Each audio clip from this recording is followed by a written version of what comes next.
Well, let's face it, we take much of the music heard in movies for granted. With rare exceptions, it's composed and put in place to complement the story and dialogue, not to overwhelm it. Personally, I'm in awe of composers because to my eyes and ears, they speak a foreign language of notes, sharps, and staffs. I think that's what I meant to say. that I will never be able to fathom. My daughter plays piano and guitar and has, on occasion, written her own short pieces for piano, and it never ceases to amaze me. It's a talent she didn't get from me, that's for sure. All of this is my way of saying how much I'm looking forward to engaging today's guest, Bulgarian-born pianist and film composer Mario Grigorov, in conversation. He's the composer behind the music heard in the topical and award-winning film Precious, based on the novel Push by Sapphire. Mario, welcome to Mr. Media. Thank you, Bob. Thanks for having me on the show. My pleasure. How do you do? Good. I'm fine. I'm in Sundance for the film festival, so I've skied only one day and been meeting lots of people and having lots of fun. The weather's beautiful here. And the movie was introduced last year at Sundance, right? So this is kind of a victory lap.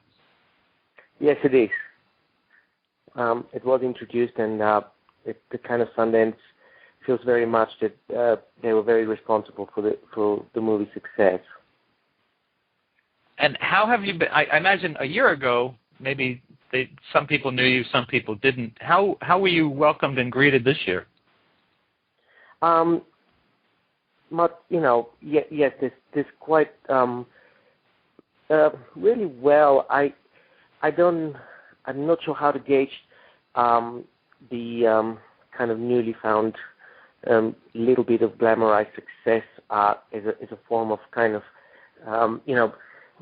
when people actually respond to you in a way that now that I'm associated with Precious, I think I usually take that advantage to kind of go further and maybe dig into either their story or reflect in what I've done, because I'm now the Precious composer, and yet I've done close to 30 films.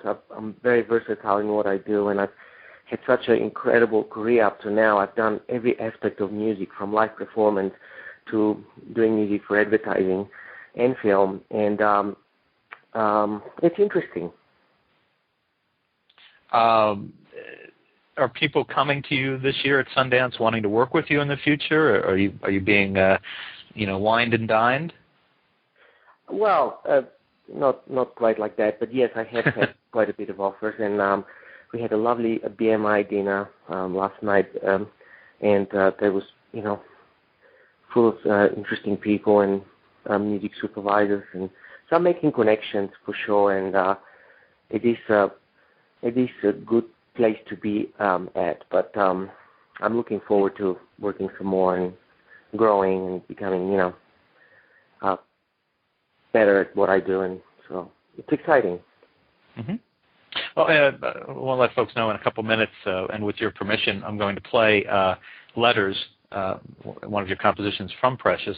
But I have to ask you, how do you do it? How do you look at a film, imagine what it should sound like, and then translate that to the page, and then back, into sound? I have absolutely no idea. I think that throwing aside all the studies that I've done and all the skills and everything else that I've accomplished as a musician composer is really the first step, and I kind of sometimes I cannot escape it all. So I prefer to be absent-minded when I write, and usually it works for me when I'm very tired, either late at night or sometimes when I kind of manage to, in my brain, diminish the task and say, you know what, it's just a film, just get it done, get it over done with. So, and therefore I don't focus on the intensity of the demand from the director, or whether this movie will make it successful, or it'll open other doors, or any of that thought process, or how much I'm getting paid for it. All these things that you kind of are preoccupying your brain while you write, and you think of every possible scenario thinking, I have to make this great. This is a great film, or this is not so good film, and I still have to please the director, or whatever goes to your head.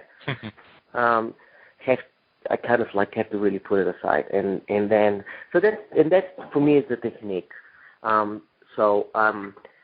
than that, I can't really, everything else is very conventional in terms of knowing how to, be self-efficient and, to understand production very well, to have a really clear picture of what production means and have the experience that I'm, also classically trained pianist, and I play jazz as well. I've played jazz for years, and I supported acts like Wynton Marsalis and Joshua Redman and Bela Fleck and the Flecktones, and I was on Warner Bros. For 3 years, so I toured non-stop, and that was a huge experience of being put on the spot to improvise, and that really helps me with my composing now, because when I have to do when I have 2 films on top of each other, and I'm under pressure, I can really get in touch with that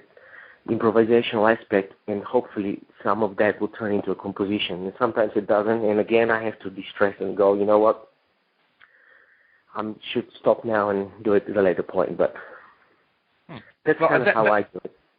That's a wonderful answer and explanation, but can I tell you how I think you do it? Go. My money's on black magic.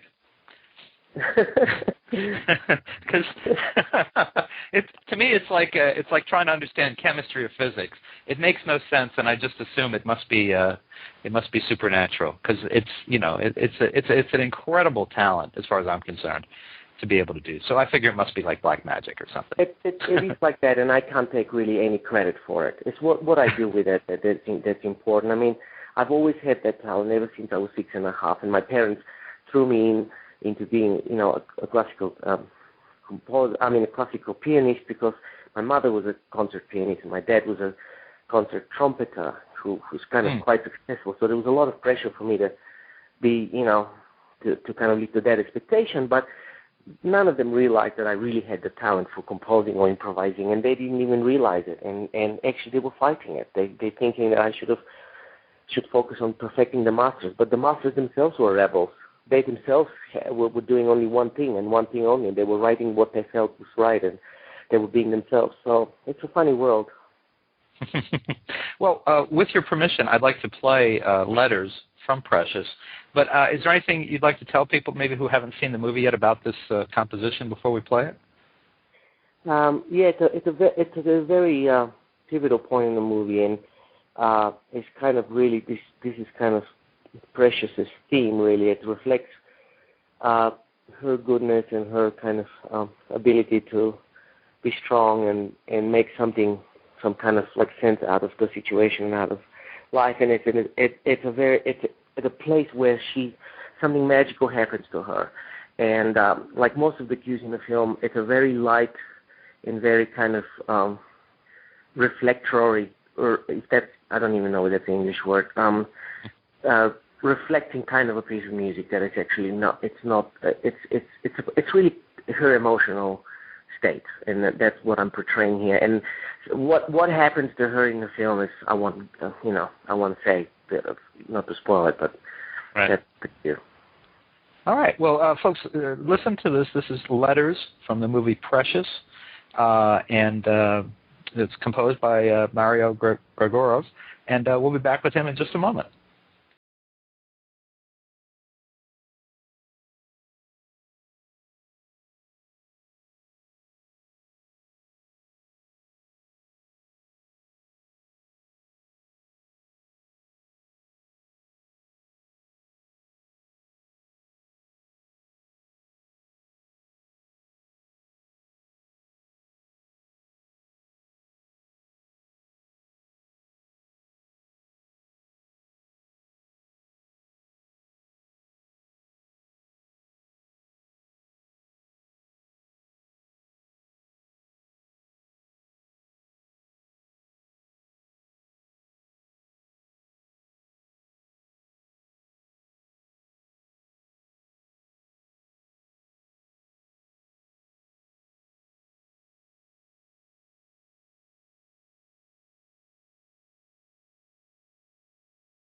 you've been listening to Letters, that's from the film Precious, based on the novel Push by Sapphire. I'm sure everyone's familiar with it. And the composer of that, Mario Grigorov, I don't know, I'm so worried about saying that wrong, I keep stumbling over it. I'm sorry. That's okay. You it correctly. Thank you. What are you thinking about as you hear that, even now, after this incredible year that the film has had? I'm kind of dazing off and thinking about that last day where I can't remember. It was the last day of the working. I was in New York, and I think the next day was kind of a holiday. I don't know whether it was Thanksgiving. It was not Christmas for sure. I think it must have been the prior long weekend holiday. Is that Labor? That's Thanksgiving, right? Anyway, so I'm kind of driving. I'm finishing. I finished the Sound One mixing Precious and everything, and with Lee Daniels was there, and then I'm driving home, and I lived in Connecticut at the time. So in the morning, I get to I have two kids. I'm really happy to be home. I'm making them pancakes in the morning, and I'm completely not going back to New York for like 3-4 days. I'm so excited, and then Natasha, my wife, she goes off to buy milk, and in Connecticut to get milk you have to drive 5 minutes to 10 minutes just to get to the nearest store. So she's off in the car, and by the time she comes back with the milk for me to make the pancakes, I kind of make these French crepes for the kids. I'm in the car with the electric piano in the back, in the car back to New York, back into Sound One, because Lee gets on the phone completely crazed and just frustrated, and he wants to fix the cue before the film is completely given up and mixed and done. And I'm calling her on the phone saying, I'm really sorry, I'm back to can't believe this, but I'm driving back to New York. and not only that, but I end up driving over to 72nd Street on East Side to pick up the violinist, because now I'm thinking I need to fix that in this cue in the middle. There's this beautiful violin passage, and Lee's kind of flipping out. It's not working, and it's a very, very, very. It's probably the most important. When the violin comes in, it's a part in the film where I don't even think is ever that kind of combination of what happens has never been shot. And Precious is involved in it, but I won't spoil it. But it's a really, really magical moment, and so it's very close to him that moment, and he really wants the music to be just perfect. So I pick him up. I drive back onto the west side on 42nd Street, or I can't remember where the Sound One studios. Park the car, take my electric piano that has amazing samples and whatnot. It's going to get as close to the real piano that I recorded as possible, just to fix that part. The Sound One people, that's a mixing place, not an engineer, not a kind of a recording place, but it's mixing film. So they're a little rusty on having to record something into the board. So they're all kind of freaking out, and I ended up doing exactly the same piece of music, except an octave below, with a second violinist, and that just made the difference. So I literally spent the entire day doing that, freaking out, just to play that melody octave below, and for Lee to approve it. So that's what comes from my mind. So wow. I never, the violinist was amazing to come with me and be a part of this rodeo. And then he tells me stories that he's been in other recording sessions in New York where the producers and directors on other films have also put orchestras through the ringer with all that kind of frustrating stuff of having to redo things all the time. So nothing new. But that's I have to surrender to this as a composer. I can't fight it. That's kind of like one of the biggest lessons that I've learned in doing advertising for years and dealing with very demanding clients. It's a big part of it. That's a wonderful story, though. I love that your wife went out to get milk, and in the times it took her to go get the milk, you were gone. Yeah, it's unbelievable. Now, this was your third collaboration. For people who don't know, Lee Daniels is the director of Precious, because you also scored Tennessee and Shadowboxer. What I'm wondering is, did you know in the process of this that this was going to be a different movie? It was going to be received differently, or did you approach it, and did Lee approach it the same as did the previous two movies together? I was a little more naive to really kind of now that I've seen the process following the the film last year around the festivals and seeing how it grew and grew, I didn't really think of it in a way that it could get to the Chinese theater in Hollywood with every possible celebrity and opera announcing the film and Lee saying to me, in the middle of it, he got me up and he thanked me in front of everybody. That was kind of that was kind of literally a year from the time that we started with this film. So it was a very interesting process, and of course I was very proud that that happened to me. But and I'm really happy for him and the movie. And that yes, I did know that the film would do well. I knew it was a magic film. I knew it right off the start, and I think everyone involved knew it. And we kind of got emotionally involved, all of us, from the editor to the clothing designer to to the composer, to everybody that was involved. It kind of touched us, yeah. Do you know yet? Will you work again with Lee? Do you have something? I hope so. Yeah, I think I think that he very much wants to work with me in the future. He's very keen to get stuff going. So yeah, I think that is it's a great possibility. Now, last year, in the midst of this film taking off, you released an album of original compositions called Paris to Cuba. Timing must have been pretty good. Well, in what sense you're saying that it's been good? In the sense that, you mean with the success of the film and then having... Yeah, to have some product out there, sure. Correct, yeah. I mean, I have me and my partner, Evan Andelman, who's my kind of, my soulmate and my kind of support in everything I do. And we started a little record label called Worm and Genuine Records, and that was our first release. And it was an album that I kind of worked on for a couple of years, and it was a little idea I had to get back to crossover and really grow that whole kind of genre in not just in myself as a composer, but also to have something out there that is a crossover in terms of styles of music and the importance of that. I had a very successful hit with an album called Aria, which sold close to 500,000 records, and that was a crossover record between opera and popular music. And it was a little different than what Malcolm McLaren did in the 80s, in the sense that it was an entire album of that concept, but it's a very similar in terms of concept. So it wasn't fully original, but I kind of took that idea and I went with it and made this album. So now I'm kind of growing that concept, and I think it's something that I think people really, really enjoy, and it's in huge demand because so much music is out there that is so in the genre of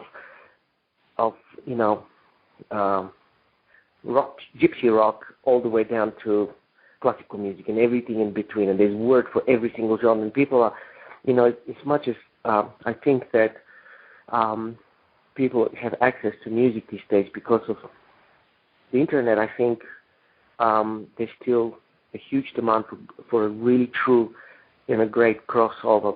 People to take what they learn in life in music and just combine it together and figure out a way to make it work without sounding, tired, desperate, cheesy, or just not kind of working, almost like humorous. They're trying to make something that really is fresh and exciting.